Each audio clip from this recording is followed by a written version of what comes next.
Luya, ginger. Ang top 9 health benefits, alamin. Ang luya ay isa sa mga pinakasikat at pinakamasustansyang halamang gamot na ginagamit sa iba't ibang kultura at tradisyon. Ito ay may taglay na lasa at amoy na nakapagbibigay ng gana sa pagkain at nakapagpapahusay ng kalusugan. Ang luya ay mayaman sa mga compounds na gingerol at shagawol na may biological activities na anti-inflammatory, antioxidant, anti-cancer, anti-allergic at antimicrobial.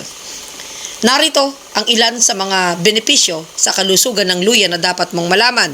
Number 1, nakakatulong ito sa pag-iwas sa nausea o pagduduwal. Ang luya ay may anti-emetic properties na nakapagpapahupa ng pakiramdam ng pagsusuka o pagkahilo. Ito ay epektibo lalo na sa mga buntis na nakararanas ng morning sickness, mga taong may motion sickness, at mga pasyenteng sumasailalim sa chemotherapy.